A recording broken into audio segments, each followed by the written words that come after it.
반갑습니다, 여러분. 방금 소개받은 안덕원입니다. 지난 학기에도 한 번 왔습니다.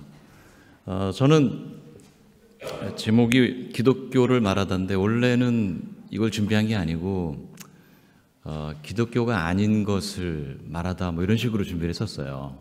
그러니까 너무 가짜가 많아서 여러분 그거 아세요? 우리나라에 자기가 예수라고 말하는 사람이 50명이 넘는답니다. 세계 기록이라고 그래요. 어떻게 하다가 그런 기록까지 갖게 됐는지.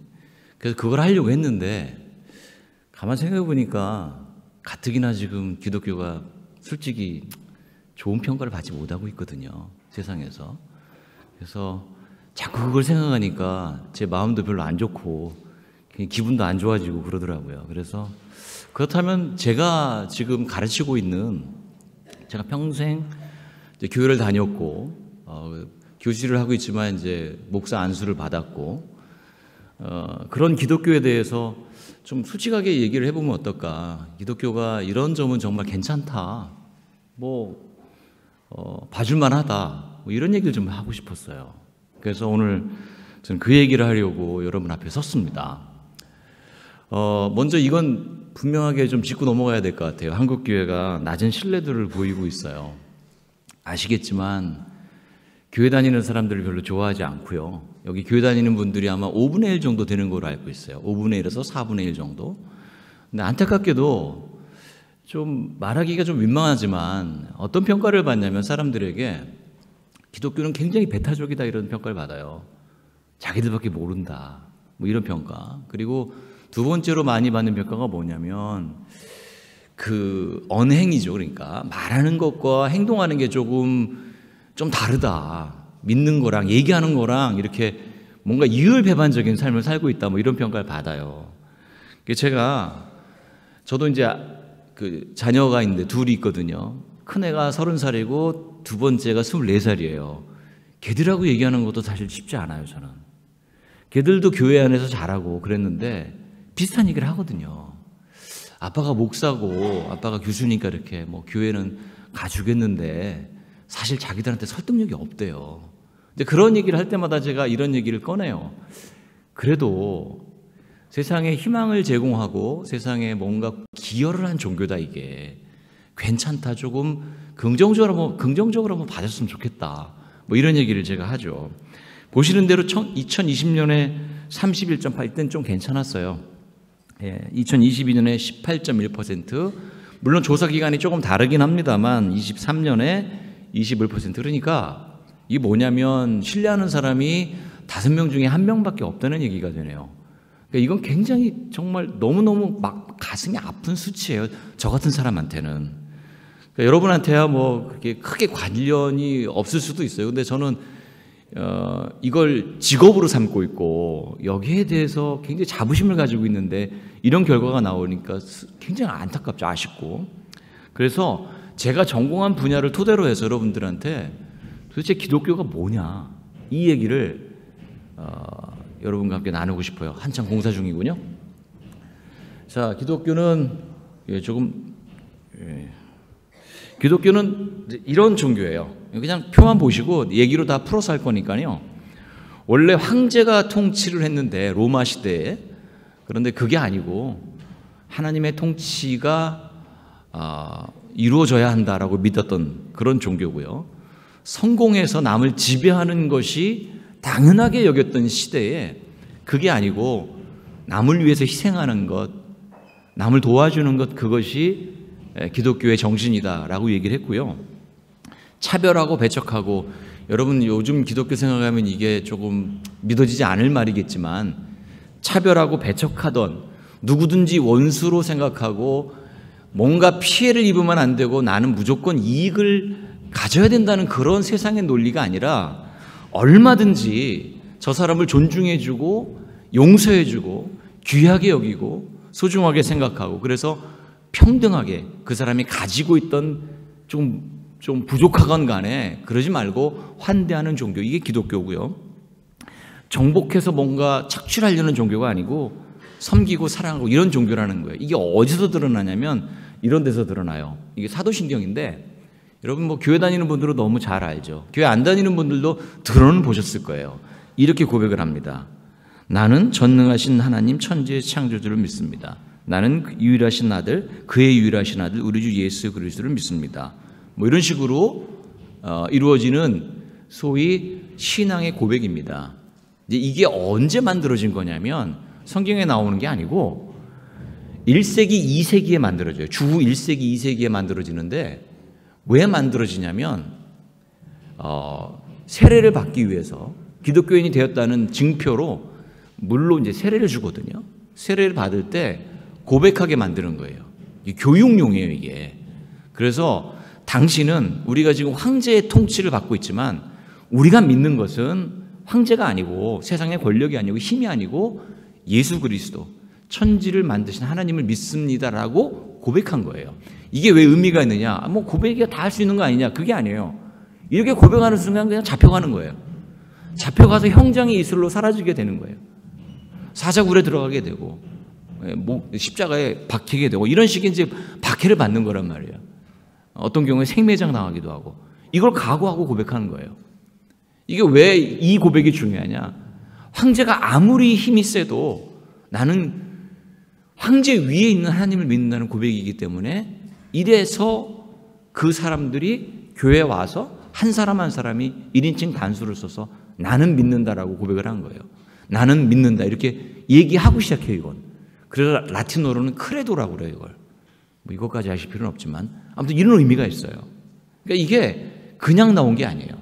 그냥 나온 게 아니고 나는 하나님 혹은 예수 그리스도 이런 고백 속에서 나온 말이에요. 그리고 이렇게 믿는 사람들은 절대 차별하지 않아요. 이런 식으로 아까 읽었는데 앞에 보면은 이런 구절이 하나 더 있습니다. 너희가 다 믿음으로 말미암아 그리스도 예수 안에서 하나님의 아들이 되었으니 여기 이제 여자분들도 계신데 이게 왜 아들이라고 표현했냐면 그때 당시에는 여자분들이 사람으로 카운트를 안 했습니다. 그래서 아들이라고 표현한 거예요. 성경에도 차별하려고 그런 게 아니라 그때 문화가 그래서 이렇게 쓴 거예요. 쓴 겁니다. 그래서 세례를 받으면은 그리스도로 옷 입었느니라. 이게 뭐냐면 사람 달라지지 않았는데 똑같은 옷을 입었다는 뜻이에요. 똑같은 옷을 입었다는 거는 여기 교복처럼 입은 이런 것처럼 같은 소속이라는 거예요. 똑같다는 얘기예요. 그래서 유대인, 헬라인, 종, 자유인, 남자, 여자가 다 똑같다는 거예요. 여러분 이게 1세기에 쓰여진 문헌이에요. 1세기에 이런 일이 가능했을까요? 생각을 해보세요. 이건 불가능한 일입니다. 불가능한 일이 교회에서 일어났어요. 실제로. 저는 이게 교회가 세상에 끼친 가장 큰 영향이라고 생각을 해요. 자, 다음 걸 보세요. 교회가 예루살렘에서 원래 시작했거든요.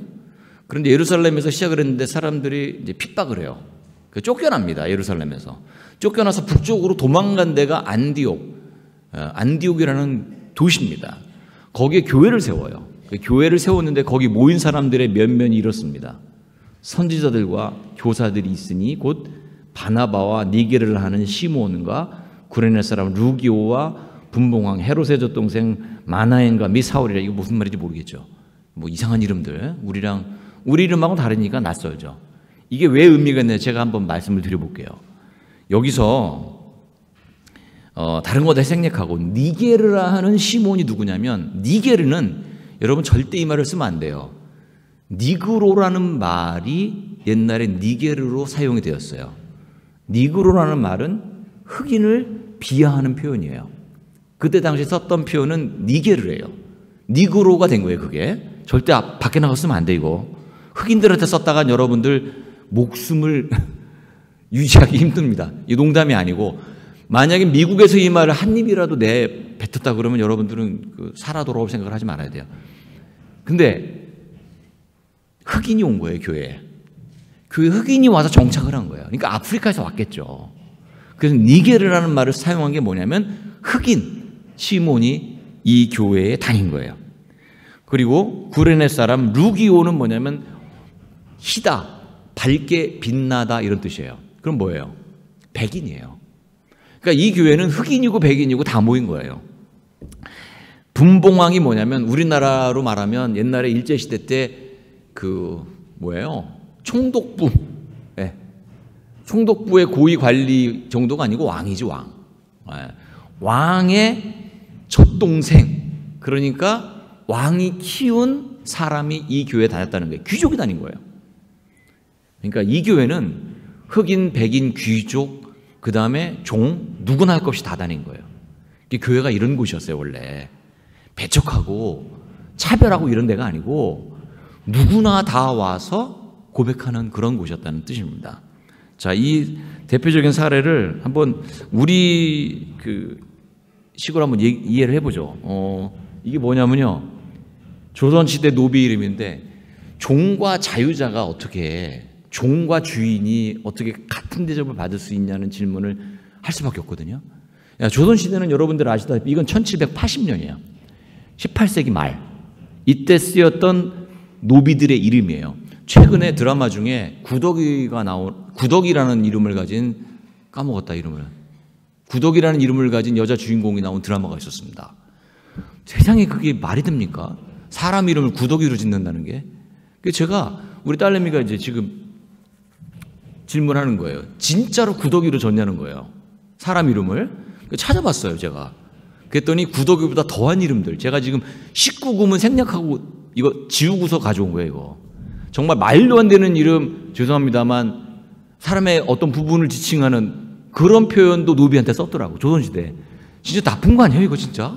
이 양반들이 말이에요. 그래가지고 이름 보세요. 강아지, 도야지, 두꺼비, 야, 송아지, 망아지 이런 거. 죄송합니다. 이런 이게 저 욕인데 그냥 인용하는 거니까 이해하고 들으세요. 작은 년, 방귀, 똥싸니, 뭐, 이게 뭡니까? 모진개. 이런 기후비계도 있어요. 노비 이름이. 여러분, 1세기의 중동, 유럽, 아프리카는 어땠을까요? 물건이었어요, 그냥. 재산이에요. 재산이었단 말이에요. 그냥 재산, 죽여도 표가 안 나요. 사람 수의 인구에 들어가질 않아요. 그런 세계에 살면서 기독교가 뭐라고 그랬냐면, 노비도 사람이라고 그런 거예요. 종도 인격이 있다고 말한 거예요. 그걸 뭐라고 표현하냐면, 기독교에서는 하나님의 형상이라고 표현해요. 이게 뭐냐면, 종이나 자유인이나 주인이나 남자나 여자나 유대인이나 헬라인이나 구분하지 말고 모두 똑같이 하나님을 닮은 사람들이라는 거예요. 이게 1세기에 있었던 일이라고. 1780년대에 이러고 있었는데 주 1세기에 기독교가 이런 말도 안 되는 일을 만든 거예요. 이게 그냥 일어난 사건이 아니고, 그냥 일어난 사건이 아니고 기독교를 통해서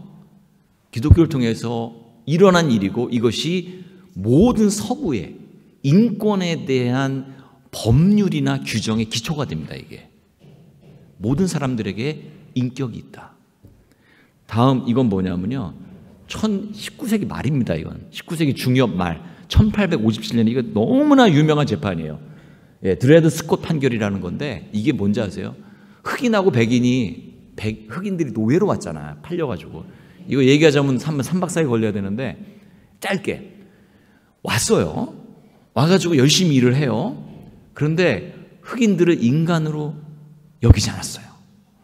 대법원 판결이에요, 이게. 미국 대법원의 판결이에요. 미국이 뭐 민주화된 지가 그렇게 오래된 거, 그게 아닙니다. 아름다울 밑자로 써서 미국 전혀 아름답지 않았습니다. 뭐라고 그래요? 흑인은 미국 시민이 될 수 없다. 규정을 해버려요. 다음 건 더 충격적입니다. 이 화면 한번 보세요.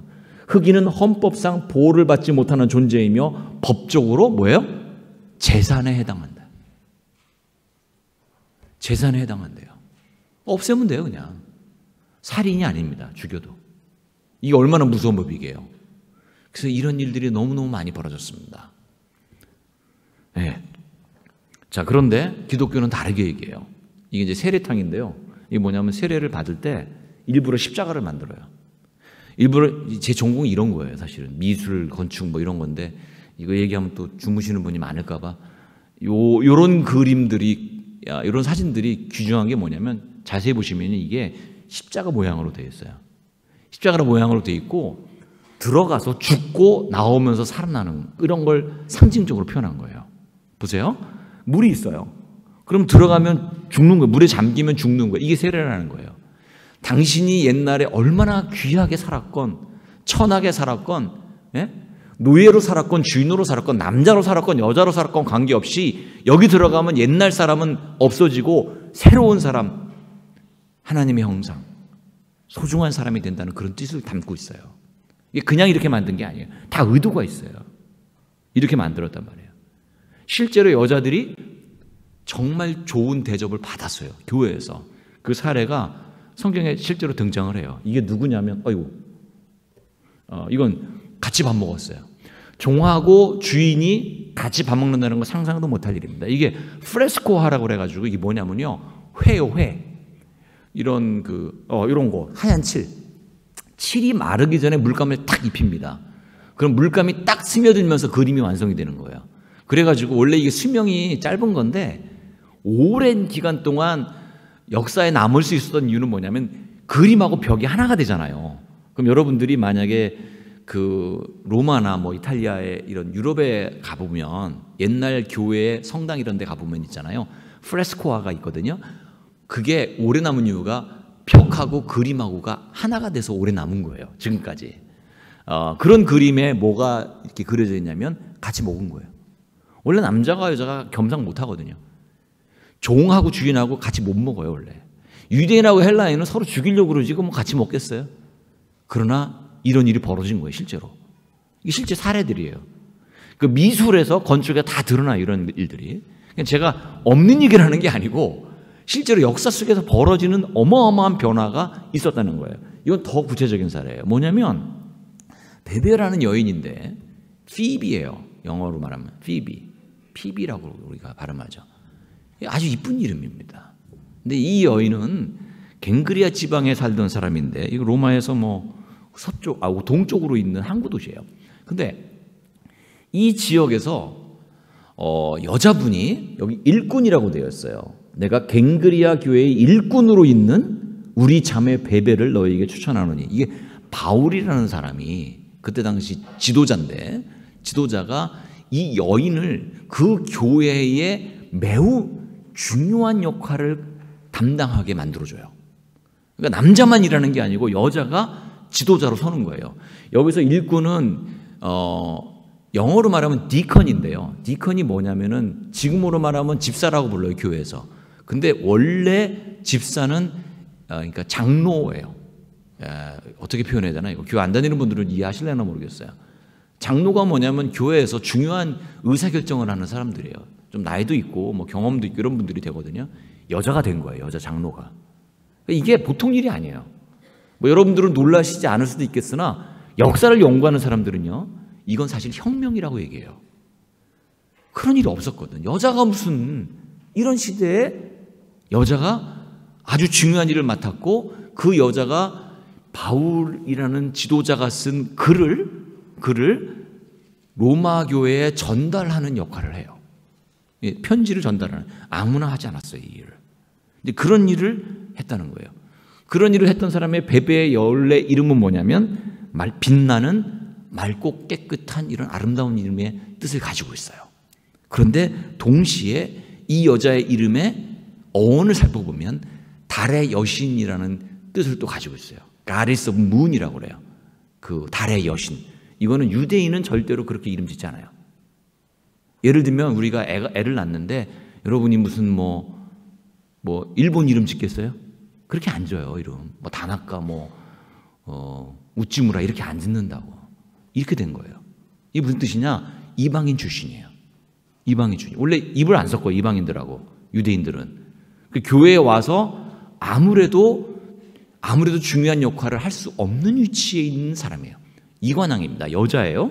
이방인이에요. 근데 이 사람이 어마어마한 역할을 교회에서 했다는 거예요.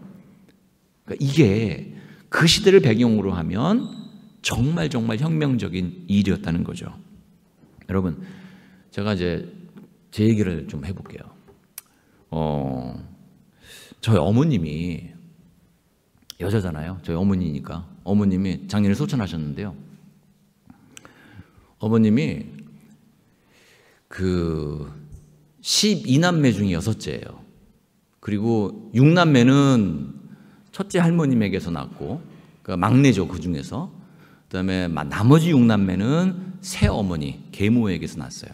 근데 어릴 때 돌아가셨기 때문에 그 친모에 대한 기억은 없습니다. 생모에 대한 기억은 없어요, 저희 어머님이. 그래가지고 저희 어머님이 그 충청도 예산에 가면 예산군 삽교읍 구만리라는 곳이 있는데 그 동네가 저희 어머님이 태어난 동네예요. 근데 그 동네에서 그 여자로 그때 당시 유일한 고등학생이었어요. 그 예산여고라는 고등학교를 간 거예요. 그리고 그 동네에서도 유일하게 대학에 입학하게 되었어요. 대학에 입학을 했습니다. 그리고 1년이 지났어요. 그런데 그 시대에는 어떤 시대냐면 남자는 공부를 해도 되는데 만약에 집안에 남자가 공부할 사람이 있다. 그러면 남자를 밀어줘요. 여자들은 대학에 다닌다는 거 꿈도 못 꿔요. 근데 저희 어머님이 대학에 입학을 했어요. 그 1년이 지났습니다. 근데 어머님께서 부르시더래요. 내년에 네 남동생이 대학을 가게 되는데 그만 다녀라. 그만 다니게 되었어요.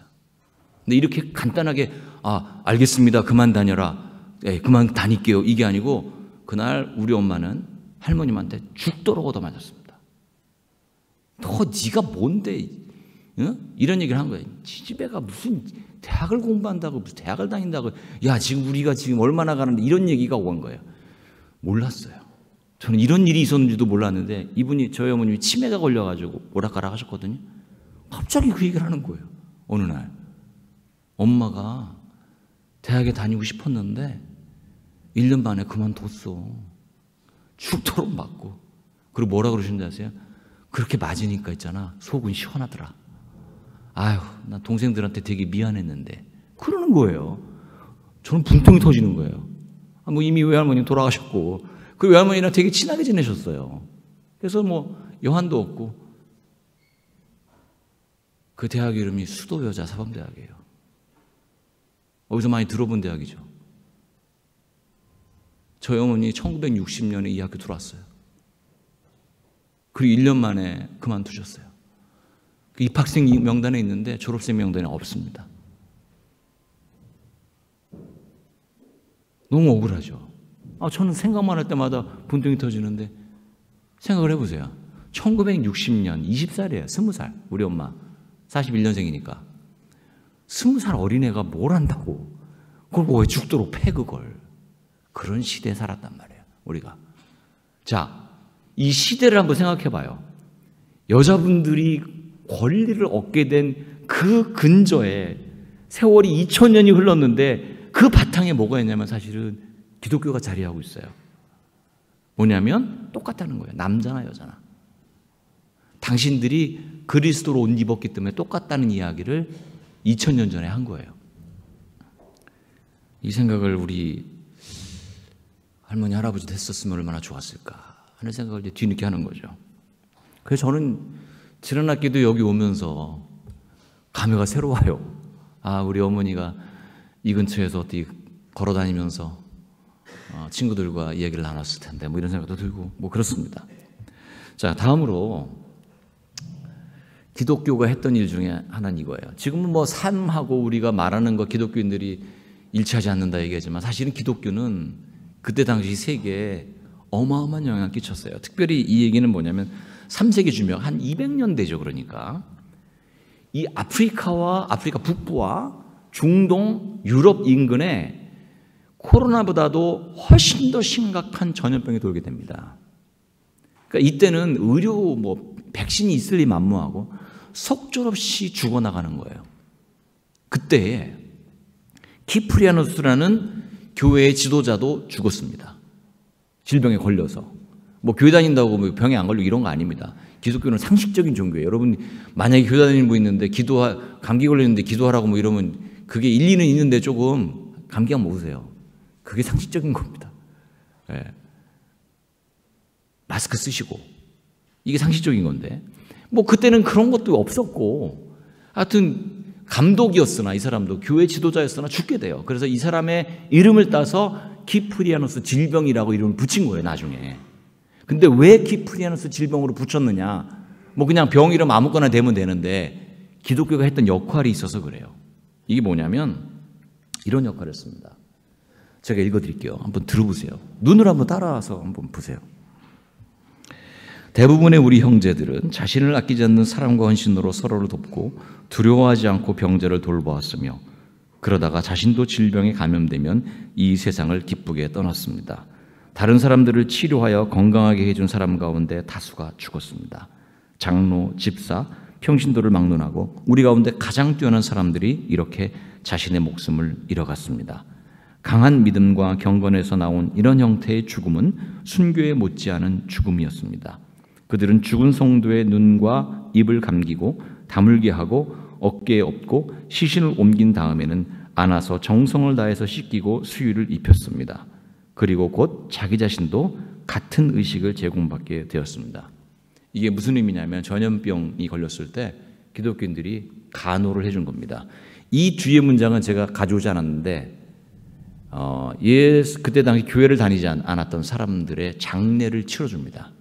버리고 간 거예요. 도망간 거예요. 가족도 버린 시신을 수습해서 그 사람들의 장례식을 치러줘요. 그래서 이 사람들에게 붙은 별명이 있습니다. 기독교인들에게 붙은 별명이에요.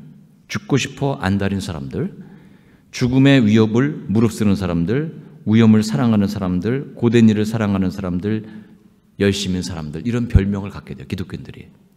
그러니까 기독교가 로마에 공인된 종교가 된 게 313년입니다. 그리고 기독교가 국교가 된 건 380년이에요. 67년밖에 안 돼요. 이게 어떻게 가능했느냐면 힘으로 한 게 아니에요. 너 예수 믿어. 예수 안 믿으면 죽여버릴 거야. 이게 아니에요. 예수 믿으면 너 복 받. 이게 아닙니다. 이런 거에 속으면 안 되죠. 뭐예요? 스며든 거예요. 영향력이. 감동시킨 거라고 사람들을. 그래서 교회에 나올 수밖에 없는 거예요. 감동하니까. 아, 저렇게 살 수도 있구나. 이게 기독교였다는 거예요. 옛날에. 안타깝죠? 그래서 어떤 얘기까지 들었냐면 요세푸스는 뭐라고 했냐면 이건 유대인 역사가예요. 유대인 역사가가 뭐라고 그랬냐면 유대교하고 기독교는 친하지 않아요. 그리스도인이라는 종족이라고 표현해요. 이 사람들은 세상에 없던 존재들이다 이렇게 표현합니다. 그리고 율리아누스 황제는 뭐라고 그러냐면 불경건한 갈릴리인들이라고 표현해요. 인간애를 실천하면서 자신들 가운데 가난한 자들은 물론 이교도들 가운데 불쌍한 자들도 돕는다. 이게 원래의 기독교라는 거예요. 원래의 기독교. 지금 기독교도 이렇게 하는 분도 있고 이렇게 못해서 욕을 먹는 기독교인이라고 말할 수 없는 그런 사람들도 있고요. 안타깝죠. 자, 그래서 제가 정리를 한번 해볼게요. 기독교는 원래 예수 그리스도의 삶과 죽음과 부활 그리고 재림에 대한 약속에 기초한다. 뭐냐면 죽음을 두려워하지 않는 건 뭐냐면 이 세상이 여기서 끝난다고 생각하지 않은 거예요. 이 세상이 끝난 다음에는 다른 세상이 있다고 믿은 거야. 그 죽음을 두려워하지 않은 거예요. 그걸 가지고 부활에 대한 신앙이라고 얘기합니다. 이게 기독교가 가지고 있는 기본적인 생각입니다. 두 번째, 제가 원래라고 그랬어요. 여러분들이 선입견을 가지고 있잖아요. 몇몇 분들은. 원래 기독교는 권력이나 힘이 아닌 사랑이 일으키는 변화를 믿었습니다. 원래 기독교는. 이게 기독교의 원래 정신이라는, 원래 본질이 그렇다는 거예요. 원래 기독교는 대단히 수준 높은 삶과 철학을 제시했다. 유치하게 선동하고 사람들을 미혹하고 사람들을 괴롭히고 폭력을 사용하고 이게 기독교가 아니에요. 만약에 기독교의 이름으로 그걸 하고 있다면 그건 기독교가 아닙니다. 여러분 속지 마세요. 그거 아니에요. 원래 기독교는 원래 수준이 높아요. 그걸 잃은 거예요. 우리가 어디쯤에선가 우리가 잃어버린 거예요. 개인적으로 너무 안타깝게 생각합니다. 신념은 신앙과 다른 것이다. 여러분 신념은 그냥 우리가 만든 거예요. 이념이라고 이념. 근데 신앙은 아닌 거예요. 신앙은 그보다 훨씬 더 높은 수준의 거예요. 그러니까 신념을 가지고 이것이 옳다고 얘기하는 사람이 여러분 주에 혹여라도 있다면 제발 듣지 마세요. 그건 기독교가 아닙니다. 자, 그렇다면 여러분들 아마 이렇게 질문하실 거예요. 옛날엔 그랬는데 1세기, 2세기, 3세기에 기독교가 그랬다더라. 역사의 문헌에 그렇게 나온다더라. 건물이 보여준다더라. 그러면 우리가 지금 무슨 상관이 있습니까? 라고 질문하실까 봐 우리나라의 증거들을 한번 가져와 봤어요. 이겁니다. 누구냐면 메리 스크랜턴이라는 분이에요. 예, 병원을 짓고 여성 집회를 하고 교육을 시키고, 이게 사실은 별거 아닌 것처럼 느껴질 수도 있어요. 이미 학교가 너무 많아요. 근데 사실 근대 교육을 시작한 건 이화입니다. 이화여대. 여자들에게 교육할 기회를 준다? 상상조차 할 수 없었던 일입니다. 여자는 대학에 가기는커녕 집에서 평생 일만 하다가 죽어야 하는 그런 존재였어요. 여러분, 폭삭 소가수다라는 드라마를 혹시 보셨는지 모르겠는데, 저도 이제 학기 중에 시간이 없으니까 못 보고 쇼츠만 계속 보고 있어요, 지금. 그러다가 방학 때 미뤄놨다가 이렇게 보게 될 텐데, 좀 굉장히 기독교적이라는 생각이 들어요. 그 드라마 한번 보세요. 개인적으로 굉장히 좋은 메시지를 담고 있다고 생각을 해요. 희망에 대해서 얘기해요. 희망에 대해서 얘기하고 평등에 대해서 얘기해요. 그 시절엔 꿈꿀 수 없었던 일들에 대해서 얘기하는데 그게 저한테 굉장히 크게 다가와요. 저희 엄마 얘기 같아요. 저희 어머니도 문학소녀였어요. 근데 시 2편 남기고 가셨어요. 그 시 2편 지금도 가지고 있어요. 그 틀에다가 만들어 놓고 얼마나 힘들었을까. 그 시절을 살았던 모든 여인들은. 그 여인들에게 이름을 주었어요. 기독교가. 당신의 이름은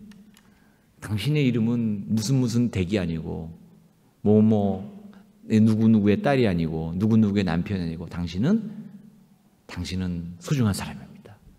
당신 하나님께서 당신 소중하게 만드셨어요. 이 얘기를 한 거죠. 이거 하려면 별단 얘기도 있고 그런데 시간이 굉장히 많이 갔네요. 이건 생략하고, 그 다음 선교사들의 환대에 대한 얘기인데, 이게 이제 원문이에요. 제가 공부했던 학교에는 이 원문들이 박물관에 다 남아 있습니다. 두루대학교라는 곳인데 박물관이 따로 있어요. 그래서 우리나라 선교사들의 흔적이 거기 굉장히 많습니다. 아직 정리 안 된 것들도 있어요. 여러분이 혹시라도 역사를 공부하시는 분들이 만약에 있다면 제가 공부했던 학교에 가시면 무궁무진한 자료들을 보실 수가 있어요. 신청하면. 어마어마한 자료들 중에 하나예요. 그래서 이 자료들 중에 어떤 얘기가 나오느냐? 사랑에 대한 얘기가 나와요. 그리고 이렇게 얘기합니다. 꽃님이 어머니가 이렇게 얘기해요. 이러한 사랑을 선교사들의 믿음에서 온 것인 줄 알게 되었으며 복음으로 형제자매가 된 것도 알았다. 이게 뭐냐면요, 형제자매라는 건 무슨 뜻입니까? 평등한 존재라는 거예요. 신앙이 그렇게 만들어준다는 거예요.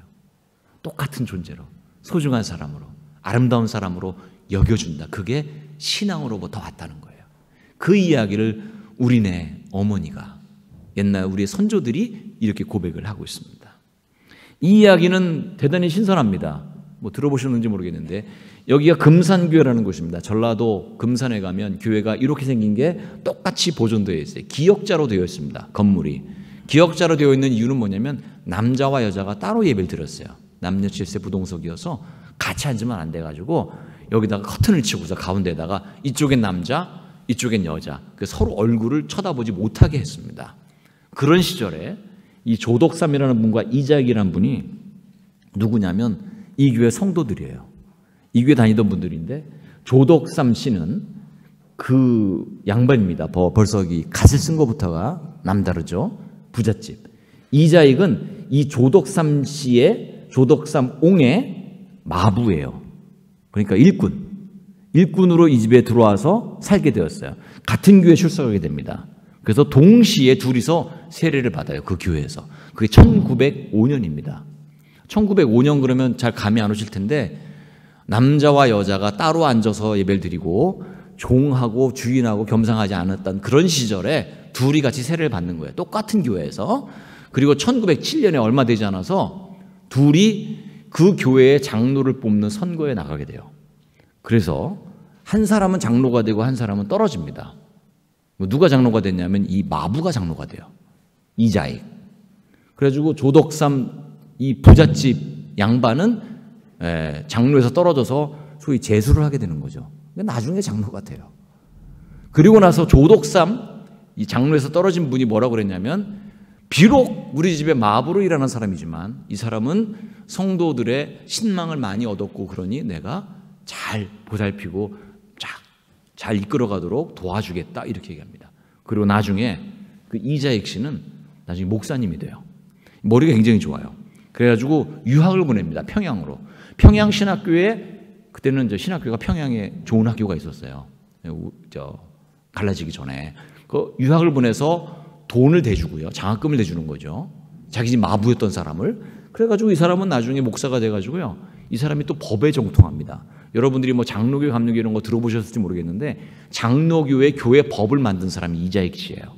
마부가 법을 만드는 사람이 된 거죠. 이 놀라운 일인데 별로 안 놀라시네. 엄청나게 놀라운 일입니다. 이런 일들이 우리 한국 교회에서도 생겨났다는 거죠. 자, 또 하나. 이게 뭐냐면 성공회 강화성당인데 마치 절처럼 생겼죠. 강화도에 가면 성공회에서 지은 성당이 이렇게 되어 있습니다. 그리고 요 옆에 요 건물 오른쪽으로 가다 보면 요게 있어요. 비석이 하나 있어요. 거기 비석에 뭐라고 쓰여져 있냐면 대영국 알마 수녀 기념비라고 써져 있습니다. 영국에서 온 알마라는 백인 여자분이 수녀가 있었는데 이곳에서 다른 사람을 치료해 주다가 전염병에 걸려서 자신도 여기서 죽습니다. 그래서 성도들이 이 교회 마당 오른쪽 편에 기념비를 세워줍니다. 이게 100년 넘은 기념비예요. 여러분들이 만약에 강화도에 가시거든 이 건물도 이쁘고 볼만한데 사실은 이 성당에서 이 교회에서 봐야 될 거는 이 성당의 아름다운 건물뿐이 아니고요, 이 기념비를 보셔야 돼요. 이런 일을 했었습니다. 기독교인은 왜냐하면 생명을 소중하게 생각하기 때문입니다. 다음 그림은, 다음 사진은 참 이게 6월 민주항쟁 진원지입니다. 이게 1987년에 저는 1987년에 대학교 3학년이었습니다. 저는 이때 여기 있지 않고 연세대학교 근처에 있는 시위 현장에 있었습니다. 역사의 한 증인 중에 하나예요. 수많은 사람들이 다쳤고요. 제 또래, 그때 죽은 사람들이 다 제 또래 친구 그 나이죠. 1966년생, 67년생 이런 그때 교회에서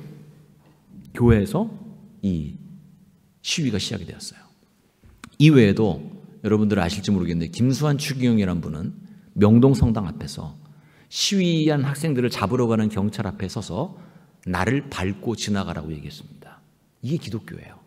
천주교라고 뭐 이렇게 얘기하지만 사실은 교회 리더들이 이런 순수한 마음과 자신의 목숨을 아깝게 생각하지 않는 그런 숭고한 정신을 가지고 살았어요. 이게 기독교라고요. 이게 기독교예요.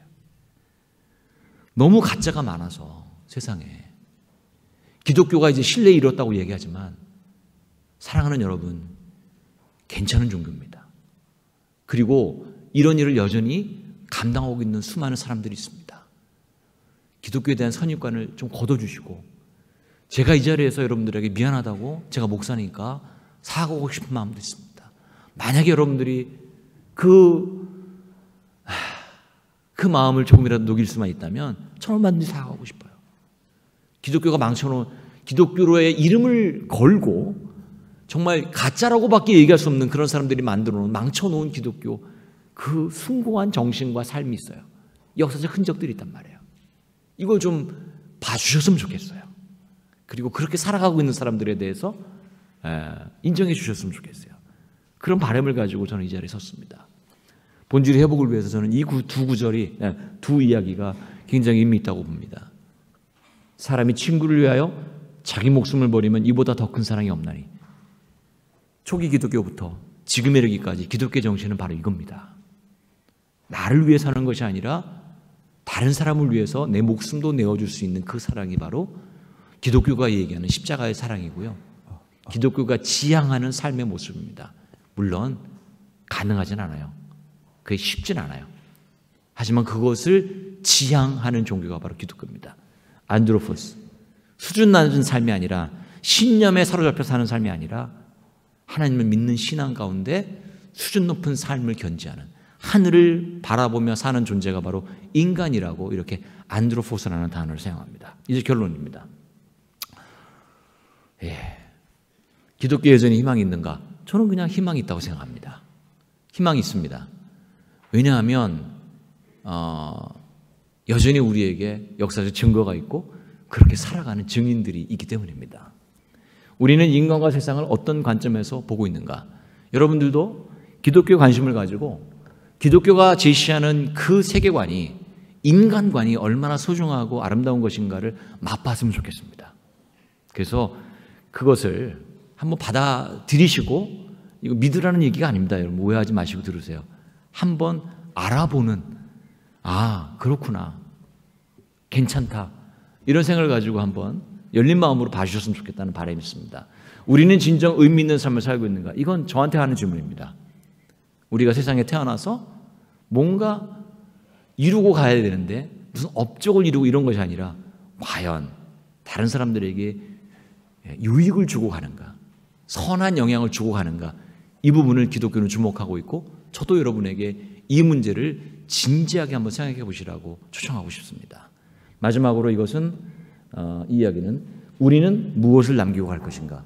여러분 삶에 남기고 갈 게 많죠. 재산도 남기고 뭐. 근데 다 지나 보니까 저희 어머니 장례식장에서 뭘 남았나 한번 생각해 봤더니 어머님의 언어가 남더라고요. 남기신 말이 남고 표정이 남더라고요. 그 기독교의 정신도 마찬가지입니다. 그래서 마지막 사진은 라이놀드 니버라는 사람인데, 이 사람이 얘기한 게 뭐냐면요, 불가능의 가능성이에요. 불가능해 보인다. 인간 악하고 치사하고 더럽고, 그렇죠, 맨날 전쟁이나 일으키고 싸우고 핍박하고, 그러나 그 와중에 소망을 보자는 거예요. 그게 바로 기독교입니다. 여러분 이 기독교, 제가 말씀드리는 기독교가 여러분에게도 감동을 줬으면 좋겠습니다. 그리고 여러분 안에 좋은 기억을 가지고 살았으면 좋겠습니다. 비판할 것도 많고 비판받아야 마땅합니다. 그러나 불가능의 가능성을 가지고 노력하는 분들이 있다는 것, 그 마음에 품고 가셨으면 좋겠습니다. 제가 기도하겠습니다. 하나님 감사합니다. 저희들에게 이렇게 선물로 준 시간 소중하게 사용하고, 또 다른 사람의 유익을 위해서 사용하는 저희가 되기를 간절히 소원합니다. 기독교가 정말 힘든 시기를 보내고 있습니다. 많은 지탄을 받고 있고 또한 염려를 낳고 있습니다. 그 와중에도 기독교의 본질이 무엇인지를 탐구하고 그 본질에 입각해서 살고자 노력하는 사람들이 있음을 저희가 압니다. 주님, 바라기는 여기면 우리 모두가 기독교가 원래 내세웠던 그 진리, 그 아름다운 정신을 배우고 또한 그것을 실천하며 살아가기를 원합니다. 그렇게 살아가는 여정에 주님께서 도우시고 동행이 되어주시기를 간절히 소원합니다. 특별히 학생의 시기를 지내고 있으니 필요한 건강과 지혜를 허락하셔서 잘 감당할 수 있도록 해주시고, 졸업하고 또 취업하며 살아가는 그 모든 순간에도 하나님께서 축복 내려주시기를 간절히 소망합니다. 예수님의 이름으로 기도합니다.